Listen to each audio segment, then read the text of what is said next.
Magandang umaga mga bata. Magsitayo tayong lahat para sa ating panalangin. Sa ngalan ng Ama, ng Anak, at ng Espiritu Santo. Amen. Muli, magandang umaga. Maaari na kayong maupo. So, kumusta kayong mga bata? Kumain na ba kayo ng almusal? Okay. Ngayon, kumustahin ninyo ang mga kaklase ninyo? Kung kumain na ba sila ng almusal nila? Okay. Since that you are all good, so let's proceed. Sino lumiban sa klase natin ngayon? Wala. Mabuti naman. Dahil meron tayong tatalakayin napakahalaga at dapat na nandito tayong lahat para sabay-sabay natin ito matutunan. Bago ang lahat, tayo muna ay aawit ng isang awiting pinamagatang ang panahon. Alam niyo ba ang awiting ito? Okay, dahil alam ninyo, sabay-sabay natin ito aawitin.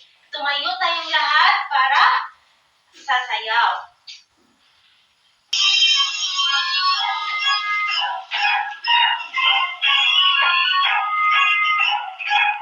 Tingnan niyo si teacher. Akin naman ang panahon kaibigan. Maaraw akong maulan. Pagpasok sa eskwela, araw-araw ang panahon, araw-araw ang panahon, araw-araw ang panahon, araw-araw. So, naaliw ba kayo sa ating inawit? Okay, maaari na kayo masiupo ang lahat at makinig sa akin. So, bago tayo magpatuloy, atin munang balikan ang ating tinalakay kahapon. So, ano ang paksa natin kahapon? Yes, tama. Ito ay ang lokasyon ng ating bansa. So, saan natin matatagpuan ang Pilipinas?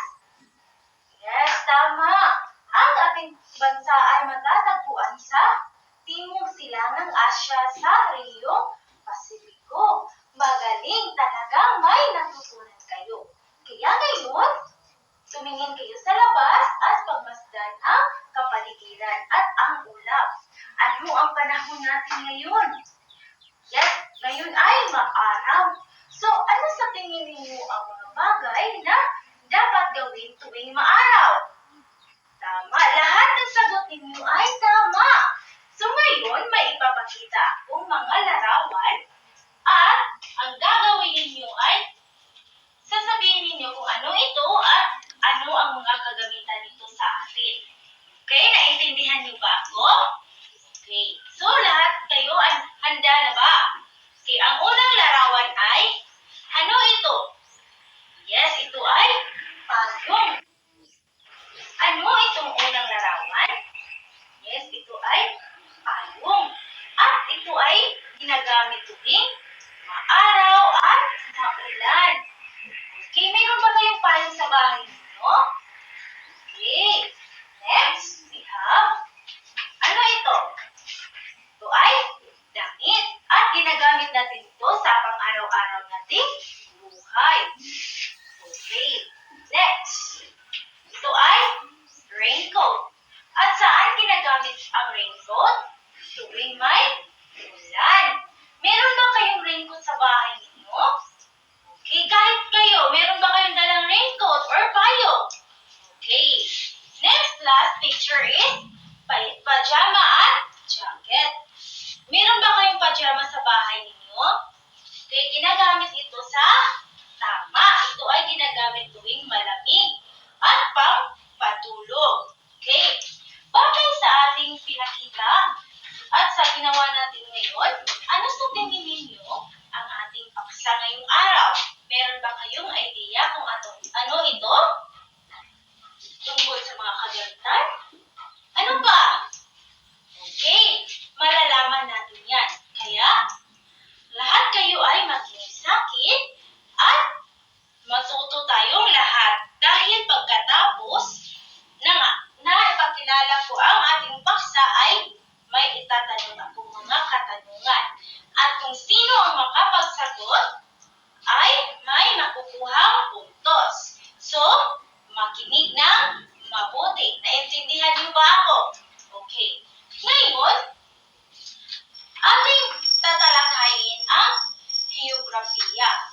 at ang sangay nito. Ano sa tingin ninyo ang ibig sabihin ng heograpiya? Meron ba kayong idea? Wala. So, ang heograpiya ay nagmula sa salitang Griego na geografiya. Geografiya means daigdig at paglalarawan. Ito ay ang paglalarawan o pag-aaral ng kapaligiran, daigdig at ang ugnayan ng dalawang ito. At ang heograpiya ay may dalawang sangay. Ito ang heografiyang pisikal at heografiyang pantao. Ang heografiyang pisikal ay tumutukoy sa kapaligiran, kalupaan at katubigan na makikita sa mga iba't ibang natural na proseso at kaganapan sa ating mundo. At nabibilang dito ang pag-aaral sa kalupaan, katubigan, klima at panahon. Samantala, ang heografiyang pantao ay tumutukoy sa dami, pagkakatulad, pagkakaiba at iba pang grupo ng mga tao sa mundo, kagaya ng politika, ekonomiya, populasyon at kasaysayan. At ngayon, ang ating paksa ay tungkol sa heografiyang pisikal at klima at panahon. Ngunit, ang heografiyang pisikal ay may 4 na uri. Ito ang klima, panahon, anyong lupa at anyong tubig. Ang ating tatalakayin ngayon ay ang klima at panahon. Kaya makinig ng mabuti. So, ang klima ay tumutukoy sa pangkalahatang kalagayan ng isang atmosfera sa isang lugar. At may 5 itong uri. Ang tag-init, tag-ulan, taglagas, taglamig at tagsibol. Ngunit dito sa ating bansa, ang kadalasang maranasan natin ay ang tag-init at tag-ulan.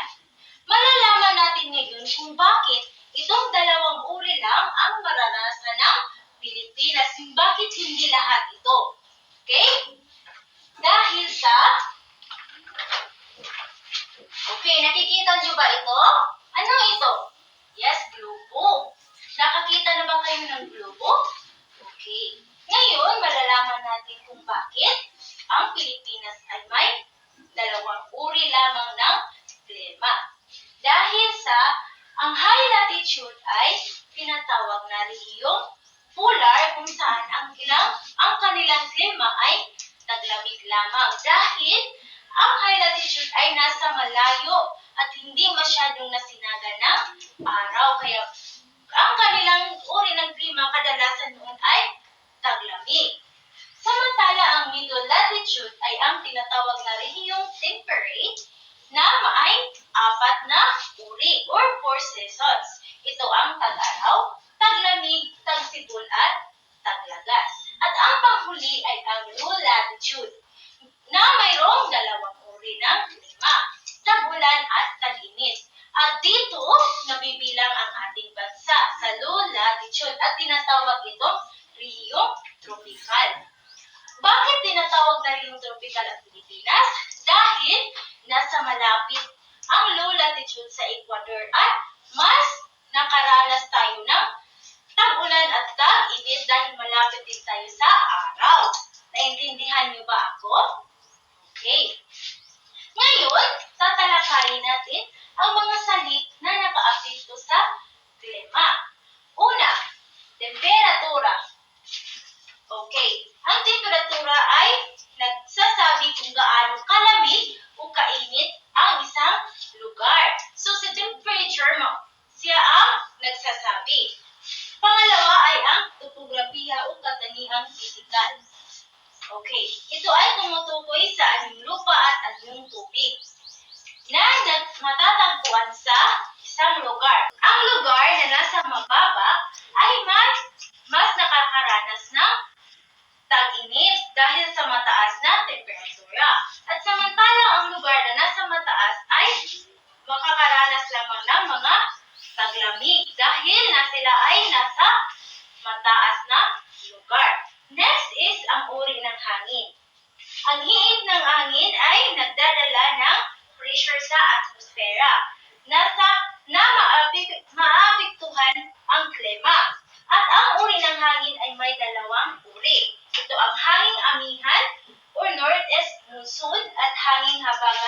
southwest monsoon. Ang northeast monsoon, ito ay nagmumula sa hilagang-silangang bahagi ng Pilipinas. At mararanasan ito mula sa buwan ng Nobyembre hanggang Mayo. At nagdudulot ito ng malamig na klima. Ano to? Ito ang hanging amihan. At ito ay nagdudulot ng malamig na klima. Next is hanging habagat o southwest monsoon. Ito ay nagmula sa timog kanlurang bahagi ng Pilipinas. At nararamdaman ito mula sa buwan ng Mayo hanggang Setyembre. At nagdadala ito ng malakas na pag-ulan sa bansa. Kaya ngayon, ang ating bansa ay paiba-iba ang klima. Minsan, makakaranas tayo ng matinding ulan at matinding init. Dahil ito ang climate change na may pagbabago ang ating klima. Okay, next is ang dami ng ulan. Ang dami ng ulan ay nakakaapekto din sa ating klima. At ito ay may 4 na uri. Unang uri, pantay ng tagtuyot at tag-ulan. Pangalawa, madalas ang tag-ulan at walang buwan na hindi uulan. May nakatakdang buwan na mas marami ang ulos ng ulan. Pangatlo, maikli ang tagtuyo at maranasan ito sa Disyembre hanggang Pebrero. At pang-apat ay pantay ang tagtuyo at tag-ulan subalit walang kapanahunan. Okay. So ngayon, dadako tayo sa panahon. So ngayon, ating tatalakayin ang panahon. Diba sabi ko kanina, ang geografiyang pisikal ay may 2 uri. Ito ang klima at panahon. Kanina, tinatalakay natin kung ano ang klima at ang mga uri nito. Ngayon naman, ating tatalakayin ang panahon. Ang panahon ay tumutukoy sa maiksing kalagayan ng kalangitan sa isang lugar sa loob ng isang oras. Kagaya ngayon, ang panahon natin ay maaraw. Ang panahon ay palagi natin ito mararanasan. Samantalang ang klima ay sa loob ng mahabang panahon. Okay, ngayon, may mga uri ang panahon. Ito ang maaraw, maulap, mahangin, mabagyo. At lahat ng to ay ating mararanasan. Nakaranas na ba tayo ng may malakas na bagyo? Oo. Maaraw, maulap, at mahangin. Mararanasan natin ito sa ating buhay araw-araw. Ngayon, kanina ang klima ay may salik na nakaapekto. Ngayon naman, ang panahon naman ay may mga salik din na nakaapekto. Una, temperatura. Kagaya ganina, ito ang nagsasaad kung gaano kainit o kalamig ang isang lugar. Ngunit sa klima, ang temperatura ay nakabatay kung ang lugar ay nasa malapit sa mga katubigan. Ang temperatura ay nakakaapekto din sa panahon. Humidity. Ito ay tumutukoy sa dami ng water vapor o singaw ng tubig na nasa himpapawid. Malaki ang bahagi nito sa water cycle na siyang nagdadala ng pag-uulan, pagbabalik ng tubig sa dagat at ilog, at pagbibigay ng supply ng tubig para sa pang-araw-araw na gamit ng mga tao. So, nakaapekto din pala ang humidity. Ngayon, ang pamumuo ng ulap at precipitasyon. Alam niyo ba kung ano ang precipitasyon? Hindi niyo alam? Ito ang pamumuo ng ulap sa isang lugar ay nakakaapekto sa panahong nararanasan natin. At kapag mataas ang level ng tubig sa atmosfera ay babagsak ito na tinatawag na precipitasyon. So, ang precipitasyon ay ang level ng ulan kapag babagsak. Okay? Naintindihan niyo ba? Ngayon naman, ang dami ng ulan. Meron namang dami ng ulan kagaya ng klima. At ang pamuli ay ang bilis ng hangin. Ito ang kung saan ang paglalarawan nito ay isang elemento ng pagtataya ng panahon. Ang ginagamit ng pagsukat ng hangin ay anemometer. Anong tawag sa ginagamit sa pagsukat ng hangin? Yes, anemometer. So, itong mga salik na ito ang nakaka-apekto sa panahon. Una, temperatura, humidity, pamumuo ng ulap at precipitasyon. At dami ng ulan at bilis ng hangin. Ngayon, may natutunan ba kayo sa aking sinasabi? Naintindihan niyo ba ako? Mabuti naman kung ganun. Kaya, may mga katanungan ako. Bago tayo magkakaroon ng pagtataya, atin munang balikan ang ating paksa. At kailangan kayo ay sumagot sa aking katanungan para matutukoy ko o malaman ko kung kayo ba talaga ay nakinig sa akin. Naintindihan niyo ba ako? Kung sino yung makapagbigay ng tamang sagot, ay may makukuhang puntos galing sa akin. Okay? Ano ang dalawang sanga ng geografiya? Yes, Inday? Tama ang geografiyang physical at geografiyang pantaong. Ano ang pumutukoy sa kapaligiran, kalupaan, at katubigan na makikita sa iba't ibang natural na proseso at kaganapan ng labas at loob ng mundo? Yes, ang geografiyang physical. At ano ang ibig sabihin ng klima?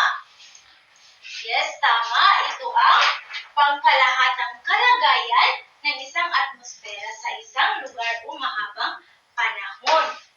At ano ang mga salik na nakaapekto sa klima? Magbigay ng isa. Yes, Handoy. Tama. Temperatura. Another. Yes, correct. Dami ng ulan. Ano pa? Meron pa. Okay, ang uri ng hangin at topografiya o katangiang pisikal. Ano ang dalawang uri ng hangin? Yes, ang hanging habagat at hanging amihan. Sa ating bansa, meron tayong iba't ibang klima at panahon at ito ay nagbabago. Bilang isang mag-aaral, paano ninyo maiiwasan ang dulot nito sa atin? Sino makapagbigay ng sagot? Yes, tama. Tayo ay magkakaroon na. We need to be knowledgeable enough at maging alerto para makapaghanda tayo sa mga posibleng dulot dito sa atin. Ano ang gagawin ninyo upang maiwasan ang mga dulot nito o mga sakuna? Una, tayo yes, Hinday? Yes, tama. Tayo ay magtanim ng kahoy, huwag magtapon ng basura at magsunog dahil ito ay makakaapekto sa ating klima at panahon. Ngayon, handa na ba kayo sa ating pagtataya? Bago ang lahat, may natutunan ba kayo? Nakinig ba talaga kayo sa akin? Okay. Dahil wala kayong mga katanungan. Wala ba kayong mga katanungan? Okay. Ngayon, kukuha kayo ng isang pirasong papel dahil karoon tayo ng pagtataya. Kaya ihanda na ninyo ang inyong mga papel at ballpens. Okay? Ang ating pagtataya. Panuto. Sagutin ang mga sumusunod na katanungan. Ang mga katanungan na ito ay isulat ninyo sa inyong papel at pagkatapos ay sagutan ninyo. Naintindihan niyo ba ako? Okay, bibigyan ko kayo ng 10 minuto para makasagot sa mga katanungan natin. Okay, tapos na ba kayo? Very good. Since you're all done, you will pass it to me. Pass it to your front. Okay? Okay, now, get your Aralpan notebook and write the takdang aralin. Okay. Gumuhit ng tig-isang anyong tubig at anyong lupa at pangalanan ito. Sa ating takdang aralin ay guguhit kayo ng mga anyong lupa at anyong tubig. Tig-isa sa kanila. At pangalanan ninyo kung ano ito. Dito natin masusukat kung may alam pa ba kayo kung ano ang mga ito. May alam na ba kayo? Okay? Naintindihan niyo ba ako? At itong takdang aralin ninyo ay ipapasa niyo sa akin bukas bago magsimula ang klase. Naintindihan niyo ba ako? Okay, you memorize it. Tapos na? Okay. Wala na ba kayong mga katanungan sa akin? Wala na, Inday? Okay. Kaya lahat kayo ay magsitayo para sa ating panalangin. Sa ngalan ng Ama, ng Anak, at ng Espiritu Santo. Amen. Paalam na po, my grade 4 class. Okay, see you tomorrow and God bless everyone.